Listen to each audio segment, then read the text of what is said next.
Hi, Jim Roddy here from the RSPA. Wanted to chat with you for a minute before we start today's pod to make sure you're aware that registration is now open for Retail Now 2026, the Retail Technology Channel's #1 trade show, education conference, and networking event. Join RSPA and Retail IT channel leaders live and in person July 26th through the 28th in Las Vegas at the new Caesars Forum Convention Center attached to Harrah's and the Link Hotels. And I have to say that again, Caesars Forum Convention Center. A lot of times when people hear Caesars, they think of Caesars Palace, which is where we've had Retail Nows in the past. It's not Caesars Palace. The convention center is across the street from that. And again, you hear Caesars Forum Convention Center, you're like, oh, must be by the Caesars Forum Shopping Center. Nope, it's across the street from that as well. So again, across the street from Caesars Forum and from Caesars Palace is the Caesars Forum Convention Center attached to Harrah's and the Link. Again, I'm saying it should be changed to like the Liberace Convention Center or the Elvis Presley Convention Center. But either way, we want to make sure you end up in the right spot for Retail Now because we're going to have nearly 200 exhibiting organizations. That's going to make Retail Now one-stop shopping for VARs and ISVs. And with an expected 1,600 or more attendees, it's the place for extreme industry connectivity. Across just 48 hours, you'll meet new partners and new solution providers who can accelerate the success of your business. So if you're serious about the Retail IT channel, you have to attend Retail Now 2026. Again, July 26th through the 28th in Las Vegas. Retail Now is where the industry meets. I also got to make a note, maybe all of us can head over to City Council there and see if we can get the name changed to the Liberace Convention Center. People be like, how was that event? It was great. I met a lot of new people. I don't know why there's this big push to honor Liberace, but here we are. So, well, folks, for all the details and to register at discounted early bird rates that expire on June 15th, visit the Retail Now website today at gorsp.org/retail now. That's gorsp.org/retail now. Hope to see you there, and I hope you enjoy this special episode of The Trusted Advisor featuring a Retail Now breakout speaker.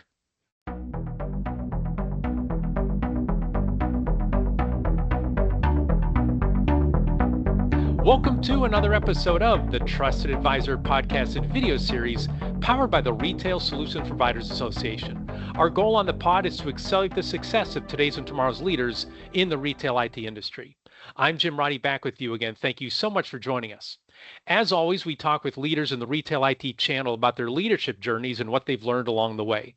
In this episode, we'll talk with Shiv Sundar, the co-founder of Esper. That's a mobile device management software provider he founded in 2018. Shiv drove Esper's fundraising efforts, securing over $100 million in investments. He also led the global revenue organization to sign over 700 customers, built and operationalized Esper's global channel ecosystem, and developed Esper's go-to-market strategies for several verticals, including restaurant, retail, healthcare, connected fitness, and payments. Shiv will be one of several retail IT channel industry experts presenting at Retail Now 2026, July 26th through 28th in Las Vegas. His breakout is titled From Chaos to Control, Mastering Device Lifecycle Management for VARs, ISVs, and ISOs. Shiv, welcome to the Trusted Advisor.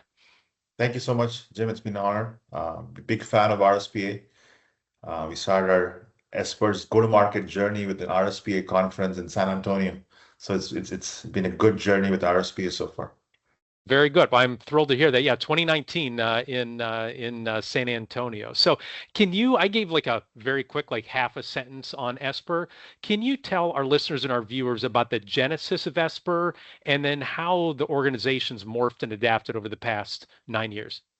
Yeah, so I think when I founded Esper in 2018, there were 3 companies that actually kind of inspired me to actually go build Esper. First was Square and Clover. They were the first set of payment devices that were like building Android-based touchscreen POS systems in the market. And then DoorDash was actually deploying Android tablets or iPads across restaurants to accelerate the food delivery business, right? I think the idea there was more and more businesses are going to deploy touchscreen devices across verticals as a point of interaction or a customer service, or even just like point of commerce or point of payment, including your airport kiosks, clear kiosks, self-service checkouts. And we wanted to build a cloud platform that enables ISVs, VARs, and OEMs to go deploy at scale without having to have a field service, right? Is there like a scalable way to go build the devices, deploy the applications, manage and control those devices across the life cycle without having to actually go and install them or kind of like plug and play kind of a thing? That was the genesis of Esper, and it's been a phenomenal 9 years. A lot of success in both retail and restaurant industry. And I think our prediction was right. I think our world has become full of devices for various applications, both at home and at restaurants, retail, and healthcare locations. Interesting. Oh, what I find most interesting about that is I remember when tablets first came on the scene in the POS industry, and it was met with all sorts of fear. Oh my gosh, the point of sale era is over. This is going to be terrible for us.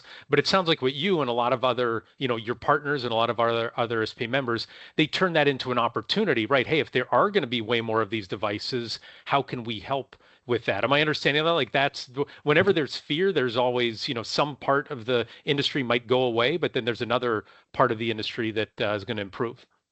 No, 100%. I think a disruption obviously causes a fear. I mean, we're seeing the AI disruption right now, but then I would say I would categorize every technology evolution. There is 10% fear and 90% opportunity, and you have to decide whether you want to be on the side of fear or on the side of opportunity, right? I mean, we saw the opportunity in devices, and it's been growing phenomenally well. Right. Very good. And how many employees do you have today at Esper? Yeah, we have around 170 employees. Our headquarters is based in Bellevue, Seattle, and we have a fairly large operation in Bangalore, India. It's a two offices. Everybody comes to the office every day. That's how we operate it. I think we are a team of 2 locations running global operations. Interesting. Very good. So, looking back over these past several years since the founding of the company, what's been the key to scaling Esper, right? And so you've obviously grown significantly in that time. And what leadership lessons have you learned from growing a company that you can share with our listeners and viewers today? I mean, obviously, a lot of lessons, right? I mean, this is my first startup. You make a lot of mistakes. You learn from all those things. Um, to me, I mean, we realized that retail and restaurant is going to be a big vertical for us, all right? When we came into RSPA, I would say 9 years ago, we probably knew like 1 or 2 people in the ecosystem, right? We probably had a meeting and we'd introduce ourselves in Esper. Now, this July, when we go to RSPA, we pretty much I would, without exaggerating, I would say 70% of all the exhibitors in RSPA are either Esper's customers or partners. So that's been the journey. And the lesson there is like you have to play nice in the ecosystem, right? It's a long game. You have to respect everybody who's involved, from the guy who's manufacturing the hardware, from the reseller who's distributing it, the VAR who's there, um, your distributors, your resellers, the VARs, the community, the conferences, the people who are involved. Some of them will drive revenue towards you. Some of them will be your champion. Some of them will be even your competition. But I truly believe that our success at Esper across 8 years, across events, across all restaurant and retail events has been like respect the ecosystem, right? Be kind, be nice, just do the right thing. I mean, it just paid off immensely. I mean, like one thing that I'm very, very proud of when I actually go to events, be the Blue Stars of the world, Seed of the world, they actually come to me and say, "Hey, Shiv, you built a great company. We love working with everybody from your team, and we enjoy the partnership." It could be the president of Blue Star, the CEO of Blue Star, to like CEOs of various OEMs. That's the feedback that I want to hear, and I think it's worked very well for us. That is good. I have a follow-up question on what you said, but also just so you know, I have a note that I had is to share with you along those same lines. You have everybody at Esper who I meet, they are all not just enthusiastic, but like highly enthusiastic, like tons of energy. Like, how have you made that happen? Is it just finding out the right people, or does the culture accelerate that? So again, I have a follow-up to what you said before, but I do have to ask since you brought it up, like, how do you have so many highly enthusiastic team members? Yeah, I think this is like I want to be very specific here, right? I mean, like our VP of partnerships and revenue, Daniel Kretz, right? I mean, he was our first outbound sales person we hired 8 years ago in an individual role, right? I mean, he's grown from that to being the VP, and he's probably one of the most phenomenal partner leaders there. So I think we've always hired and like trusted and groomed people. It's always like growing from within the company, offering the management roles and leadership roles, offering people ability to move across disciplines from technical to sales, sales to technology, and kind of every 2 years we want to make sure that they are actually having a better opportunity within Esper than they would actually have if they change their jobs, right? So we really want to, if you make their careers and growth trajectory stronger and faster, I think the company grows, right? I mean, that's who it has always been. I think it's all about the people. I think around 400 people have come and worked for Esper. 200 of them have left. 200 are still there.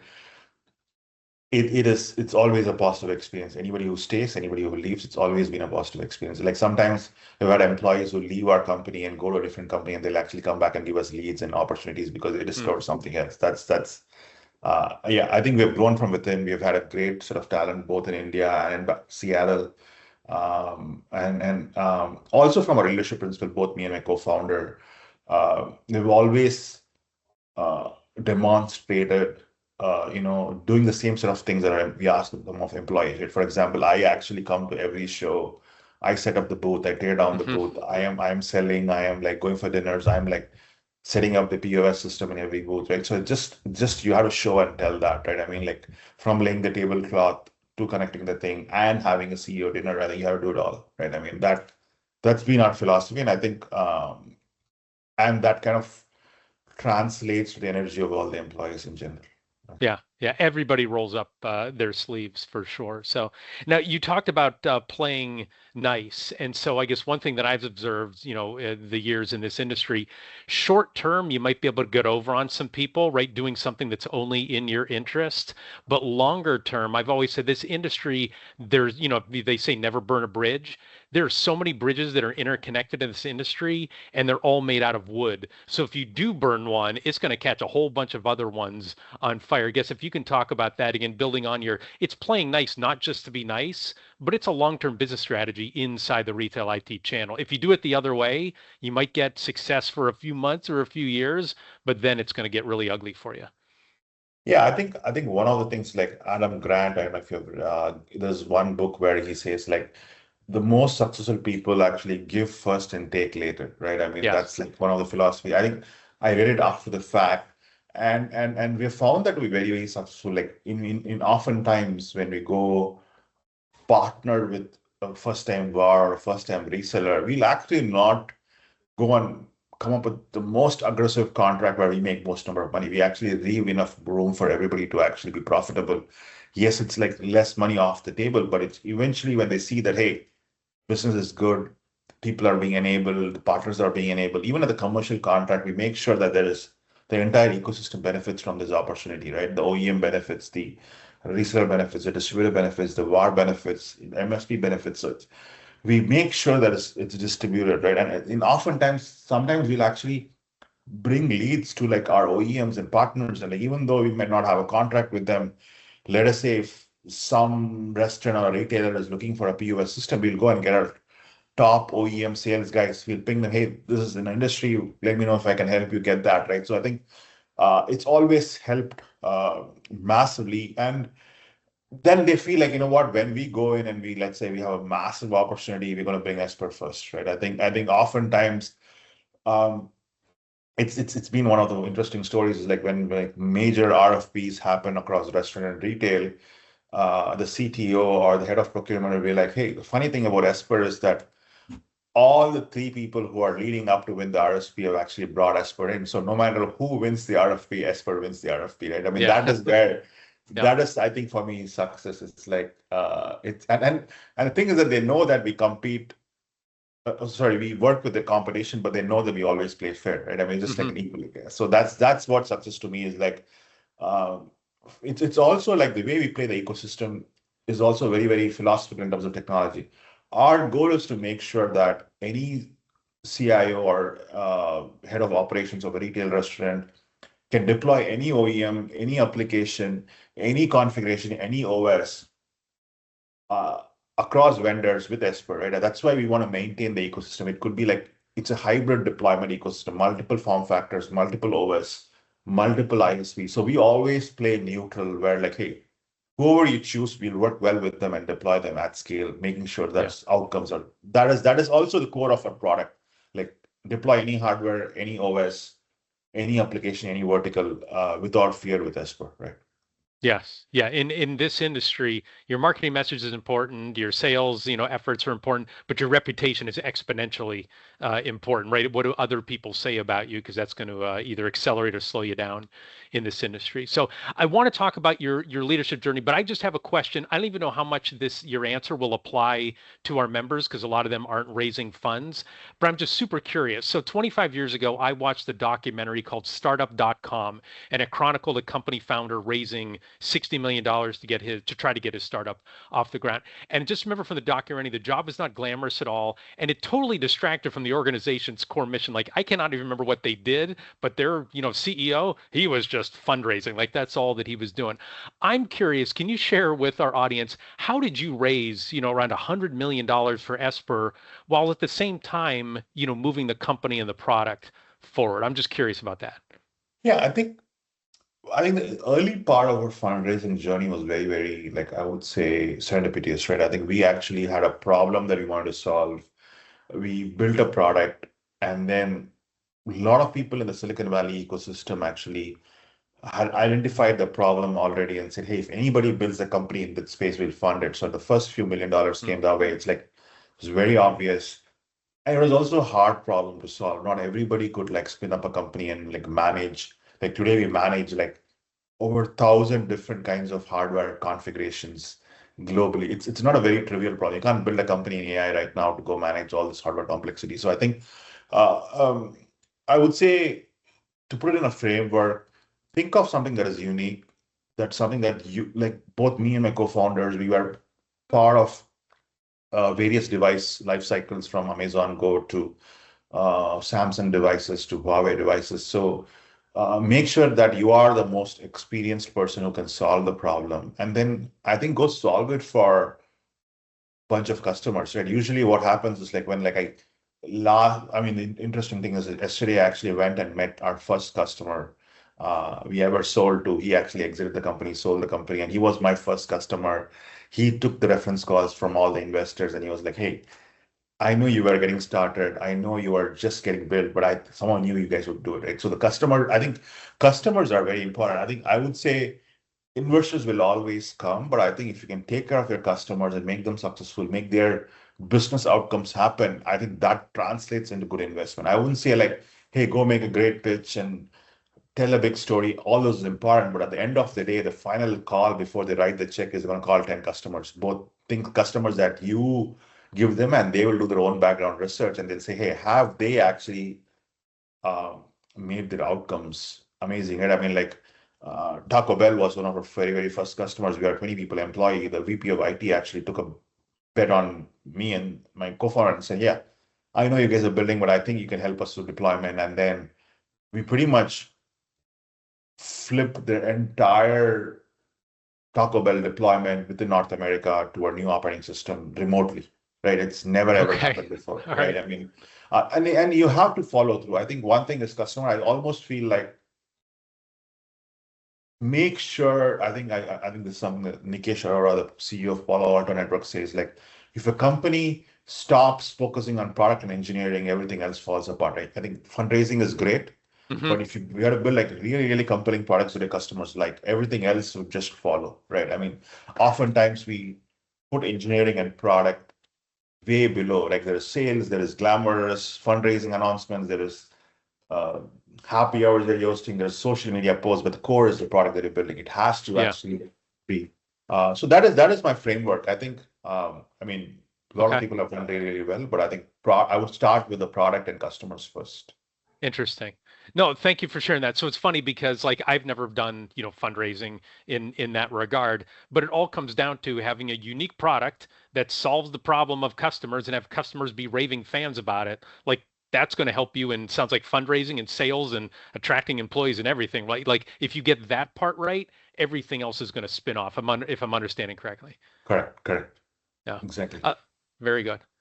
So let's go back a little bit even further and talk about specific experiences from early in your career that really shaped you as a leader. Can you share with us like one story maybe that has really stuck with you, shaped you as a leader? You draw from that on a regular basis in terms of how you behave, Shiv. Yeah, I think obviously spent my majority of my farming years at Microsoft. That's where I spent a lot of time. Like early employee, early first few years, started off with in the engineering discipline. That's where I met my co-founder also. The way Microsoft did things in the early 2000 was like phenomenal, right? I mean, the opportunity that was presented to me was huge. I used to, even early in my career, I used to work with ecosystem players. Like I used to work with Samsung OEMs. I used to work with Qualcomm. That kind of gave me a lot of confidence. There was like one point of time in my career where I actually was launching a smartphone for Microsoft, the biggest flagship device for Microsoft, and I was the program manager for the entire launch with AT&T, and Steve Ballmer, the then CEO, would actually send his assistant to get this device flashed. So basically, like every day, he has a live status report of how um, the product is behaving. So that is where I was actually put in fire, and my manager would like just sit back and let me actually run it. She would never kind of come in. Her name is Lynn. She would never come in and she'd guide me, but she'd be like, "You got this. Let's just go." Right? I mean, they put me in a lot of places where it it was a little bit beyond my reach, but they let me experience that struggle a bit and succeed. Right? I mean, that Yeah. shaped a lot of it, and then I moved to Silicon Valley in 2012, and it's been like 14 years. Like the valley has a lot of people say a lot of things about how California is expensive, like a lot of things there, and like it's a little hard. But I think Silicon Valley is a very, very contagious place, right? I mean, there are entrepreneurs who are actually dreaming up really big things, and you get a lot of support from the ecosystem. For me, I think I would say the Microsoft experience was a turning point for me, and then Silicon Valley provided me the infrastructure to actually go on to build companies, right? Yeah, and so can you talk about that genuine confidence? And so it sounds like, everybody talks about empowerment. I always say you don't want to do ignorant empowerment, right? You don't roll somebody into a surgery and go, here, grab a scalpel and do your best. But it seems like you had support, but then there was also the opportunity that it wasn't just so directive, if I'm understanding that correctly. Uh, it was not directive, but a lot of coaching, right? It's more Okay. like for example, that's also a philosophy applied in Microsoft in Esper also. Like I was provided opportunities and I was made to go lead in the front and be up front. And my leaders, my VPs, they would actually sit back and like make sure everything is aligned. I have the resources. They provide me the like they basically like almost like how can I help you kind of a scenario, right? How can I help you was a philosophy and not like let Yeah. me tell you what to do, right? I mean, it was a very, very different philosophy at Microsoft to encourage early leaders to go take big challenges and sit back and let them lead those initiatives. And I think that to me was like like sometimes when if I think about what I was doing, I'd get overwhelmed, but I would just do it the entire I was like probably 30 years old, probably it was almost like $1 billion of marketing behind a phone to be launched, and I was leading it, and managers were like, "What can I help you with?" That's how they supported me, and I think Yeah. that gave me a lot of confidence. Right? I think once the product launched, I actually went to the AT&T store, purchased that phone, and like I don't think there was a selfie back then. Back yeah, maybe it was there. I think I took a photo with that phone with my hand of the product that I really launched. I think it was like a Yeah. phenomenal moment for me. And I think at that point of time, I felt like if I can actually um kind of achieve that, I think everything is like from there is possible. Yeah, yeah, you got an early win. So, what now, but also in that environment, right, where they're giving you coaching, they're not, holding your hand every step of the way. Mistakes can happen. Can you tell us about a mistake that you made as a leader and what you learned from it? Again, this could be a recent example, it could be from a long time ago, could be a colossal disaster, just a time where maybe you fell short of your standards. Just share with our audience a mistake that you made as a leader. Yeah, I think one thing I would say overall, and as per I've learned is that like it's very obvious, but not obvious. It's like more people doesn't mean more productivity. right? I mean, that's been a mistake that I've actually made a lot, right? It's just like oftentimes when companies are scaling, when people are scaling, you think like, let's add two more salespeople, let's add two more engineers, let's add one more VP, let's add more managers, let's like sometimes that doesn't work like that, right? So you have to really, really be smart about adding people to the organization. Like even with limited number of people, you can achieve exponential growth, right? That to me, I would say is probably uh, biggest lesson. Sometimes I like in many situations, sometimes I've actually said, you know what, I need to add more people because we're going to scale. Maybe the product was not ready for more scale, right? If Hmm. but the market was not ready. Maybe we didn't have enough partners. I think hiring smartly, having very small, nimble teams are actually much more beneficial than having large organizations with a lot of layers, right? I think for me, I felt like couple of mistakes I made was I think we kind of scaled the sales team too fast before the product was ready in certain scenarios. So we scaled like that was, I would say, is like one of the biggest mistakes that we did, and we're very, very careful about that right now. Yeah, the phrase, so thank you for that. The phrase that a couple brothers that I work for, they'd always talk about independent standalone operating units, right? Don't build up some big Borg and then there's all this communication, like you said, the layers that need to happen. And so I guess, can you talk about like how do you do that, that you keep, that you stay coordinated, but you keep people independent? That almost seems like it's two conflicting thoughts there. How do you scale without creating those layers in that bureaucracy? So I think the way to scale organization is like basically you have to make sure that everybody who can't, sometimes I feel like everybody like there used to be the whole thing about, hey, cross group collaboration and like work across teams. I think it's almost like going away. It's like you put everybody who's on a mission in one team and one leader and give them the whole accountability to go do Yeah. it, right? I think if you look at a lot of philosophies coming out in the AI, there's something called AI first organizations. In AI first organization, there are actually two roles, right?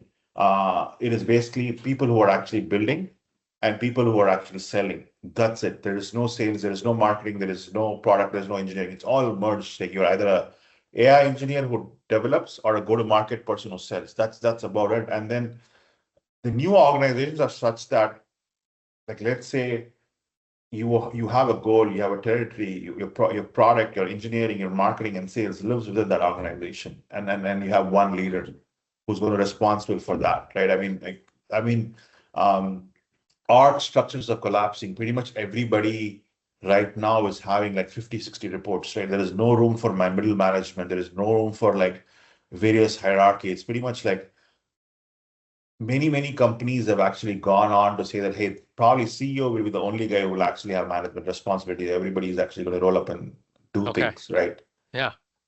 Yeah. Almost like a strike team. And so small strike teams don't need a bunch of leaders and managers. Everybody's got a responsibility. Responsibility. Yeah. Like shared services. Like if you get so big and all these people are shared services, well, then they're trying to serve all these different groups. And then that's where it seems like you get into fights. I see you nodding. So, Yeah, yeah, yeah, yeah. I think I would say self-contained AI first teams are the future, right? I mean, they have the tools, they have the people, they have everything where they can go execute, yeah. right? I mean, that's about I would say like that's where it is. The smaller teams with the power of AI are able to scale really, really well, right? I mean, like everything from content to marketing to sales to code is all automated. Like it's all about how well you use the teams. Yeah, if you do it right, you get exponential productivity growth. If you do it wrong, you'll actually add more people, more expenses, and you'll be less productive. You get the worst of all worlds. So we're going to pause here quickly to let our listeners and viewers know about the Retail Solution Providers Association. RSPA is North America's largest community of retail technology VARs, software providers, vendors, and distributors in the retail, restaurant, and grocery verticals. To accelerate your success through an RSPA membership, email membership@gorspa.org. Also, we want to thank these channel focused companies who support the RSPA community and make this podcast and video series possible. Our gold sponsors are Blue Star, CoCard, Epson, Global Payments, and ScanSource. And finally, registration is now open for Retail Now 2026, the Retail IT Channel's #1 trade show, education conference, and networking event. This year's event is set for July 26th through 28th at the new Caesars Forum Conference Center in Las Vegas. For more information, visit gorsp.org/retail now. Retail now is where the industry meets. And my final question for you, Shiv, when we get to it, is about your Retail Now breakout. But before that, can you talk about your leadership style and then some actions that you take when engaging with your team members to reinforce that approach? Yeah, I think my leadership style is slightly unique, right? I sit within the go-to-market organization. I've been in the go-to-market org for the last 9 years at Esper. My philosophy is very straightforward. I actually sell, right? I am actually the salesperson. Like I want to know if it's easy to sell or partner with customers on an every day, every week, every month basis, because unless you do it yourself, you do not know what a salesperson or a go-to-market person is going through the company, right? Even actively, you have to actively do.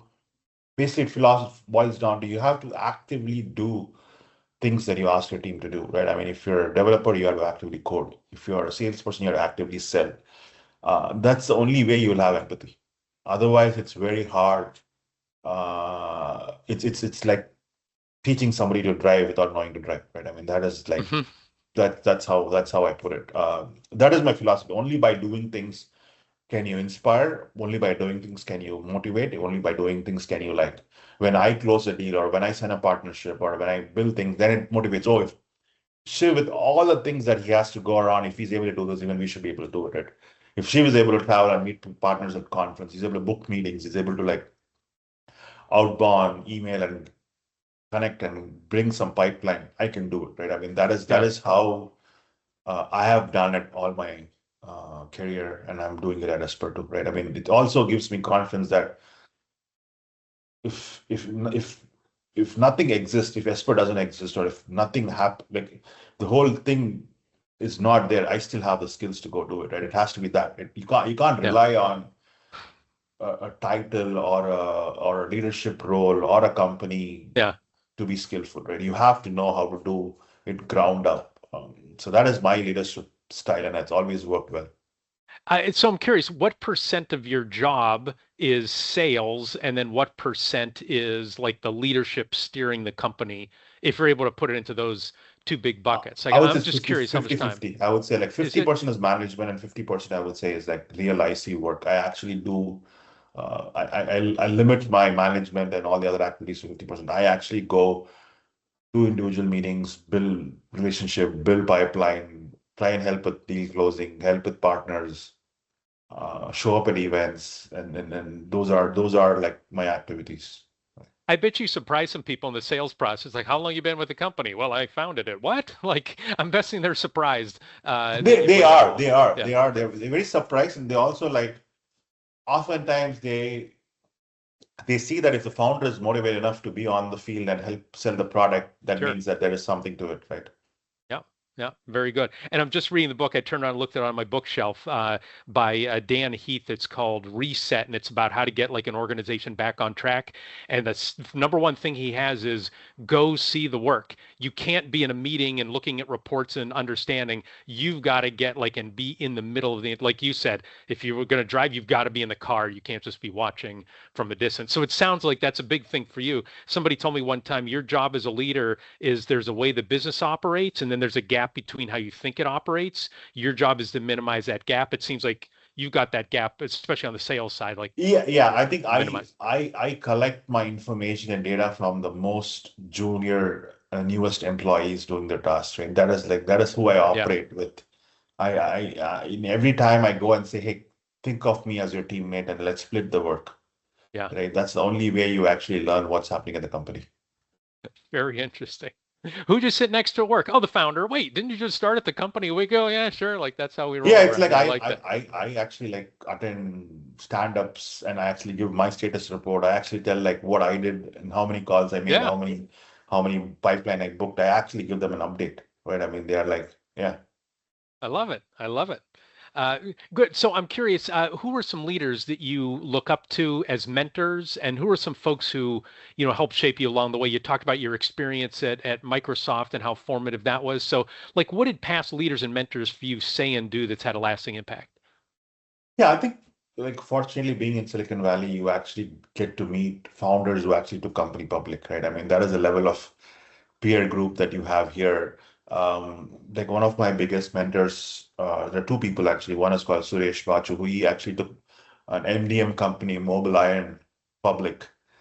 So when I was starting Esper, I went to him and I, hey, I'm going to build something on the same lines. He said, yeah, I built something that went IPO, but there's a lot more opportunity, and this is where you need to operate it. And he didn't discourage me and say, hey, I've already done it and built a company. Why are you doing the Yeah, same thing sure. again? I met him like 4 months ago. He was like, great. I mean, I love how far you've come, right? I mean, and there's one more a mentor of mine. His name is Shrisha. He's like, I would say mid 50s and on his fourth startup, and he pretty much sold all three startups to SAP and Salesforce. Like this is his fourth company, right? I mean, like the guy has the energy of a 20-year-old founder, right? The energy and enthusiasm is like you see him in conferences in Vegas, you'll be like, he's selling like payment solutions to construction workers. Like it's this fourth startup, but he's like takes and he tells me like, hey Shiv, can you help me on this thing? I'm like, why are you asking for help? No, no, no. I always ask for Yeah, feedback from up and coming founders because you may have a playbook that I don't have, right? I mean, he's willing to learn. I think he's my mentor, but he asked me for questions on like, yeah, give me feedback, give me how I do. It's like his company is called Lumber Five, right? I mean, like he completely went from Silicon Valley to build payments in construction industry, and he just like figured it out all the way, right? I mean, people are. I think it's all about learning mentality, and I think those two mentors have told me like you have to yeah, learn always, and that's what I felt was the biggest mentorship that I get from yes. all those folks. Very interesting. And like again, what I guess to our audience, what you're hearing from Shiv is mentoring doesn't have to be I'm the mentor, you're the mentee, and it's all directional. It can be the whole iron sharpens iron kind of thing, and just exchanging ideas and problems and opportunities back and forth. That's kind of what it sounds like the relationship that you have It, it, with it those is. folks. Yeah. It is. It's like they tell you things and they'll ask for things from you, and it's just like it also happens to me. Oftentimes, I mentor like you talked about fundraise. Oftentimes, I mentor people who are actually starting the company who are 8 years before my journey, and like in that 1 hour conversation, I actually walk away from something very very unique that they're doing that I'll actually learn. Yeah. Right. So mentorship is never a one way thing. You always going to learn, and especially from young founders, you learn a lot from them because they are trying to invent something or trying to make something happen with very very limited resources. So they're very very Right. creative. So it's a very good learning experience in general. Yeah. They're very very resourceful That for is true. sure. So yeah. No, good. No, thank you. I think that, and I guess there's also in the backdrop of that, there's humility, right? You have to have some humility that you can learn from that other person as opposed to, hey, I've done 4 startups. Let me just tell you, Shiv, what it's all about. That seems like it's an important part of you as a leader as well, being humble, if I'm understanding that correctly. That is true. And he used to tell me like, hey, every time I need energy, I'll call you because I need to meet with young founders. I always want to meet with young founders. It's like he's the guiding force for a lot of people. He himself has invested in 10 startups, but Shrisha always like, hey, I need some feedback on this. I'm like, really? I'm like, it took me a while, but he was very genuine that he wants Yeah. to learn. Yeah. Excellent. So, last question for you, Shiv, and just the time we have left. Can you give us a preview of your Retail Now talk? Again, the title is From Chaos to Control, Mastering Device Lifecycle for VARs, ISVs, and ISOs. What are you going to talk about in Vegas? So right now, um, if you look at it, right, if you look at hardware is a large part of the journey, right? You are deploying millions and millions of devices uh, from the manufacturer does it, then it goes to distributor, then it goes to reseller, then to customer. A lot of money is actually being spent in the hardware, but the question is like the whole life cycle is expensive. When do you ship the devices? When do they arrive? How do they get configured? Who opens up the packaging and puts the printer back on board? And when does it reach the customer? And what happens when it gets deployed? Right? It's the capex and opex for devices are actually like very very critical. Like sometimes you think that the hardware cost is the biggest cost, but it's actually not. Eventually, the management cost of the hardware configuration costs, shipping costs, it all adds up. I think where we are going at Esper is like we want to go in as the trusted advisor for all our big partners and say, what hardware are you buying? Where are you buying it from? How does the configuration look? Like, is there any steps that you can actually automate at the manufacturing process that can it be plug and play? Can you actually ship the device from a factory to a restaurant without actually configuring it, right? So that is where I would say is like, and how do you maintain it for 5 years? How do you update it? So I think our goal is like, how do you deploy millions of devices with the least amount of operational expense possible, Mm-hmm. right? That is where Esper is going. That is where it's a philosophy that we actually want our partners and ecosystem partners to think about. Like, what are the steps? Is there a way to minimize those steps? And that's what my Retail Now roundtable is about. With we're going to have a few VARs who are going to join us in the roundtable to share their experiences, and that is what I'm going to be talking about at the CSIS forum in Retail Now. Excellent. Excellent. I'm looking forward to that. It almost seems like there's that trend of where folks are talking about a lot of hardware is like lasting longer and it's getting better and stronger, but tracking it and being able to manage it seems like that is now a new opportunity for VARs, right? They might not be making a ton of money on the hardware sales, but it sounds like there's an opportunity for managing it. And like you said, doing it with little overhead. Am I understanding that trend correctly? That is correct. That is correct. Yeah. Yeah. Excellent. Very good. Well, that does it for this episode of The Trusted Advisor. If you enjoyed our discussion, be sure to subscribe to the RSPA YouTube channel and the Trusted Advisor podcast so you never miss an episode. Before we go, big thanks again to Shiv Sundar for sharing his wisdom with us today. Thanks also to RSPA Marketing Director Chris Arnold for his production work, Joseph McDade for our music, and last but not least, thanks so much to you for listening. Our goal at the RSPA is to accelerate the success of our members in the retail technology ecosystem by providing knowledge and connections. For more information, please visit our website at gorspa.org. Thanks for listening and goodbye, everybody.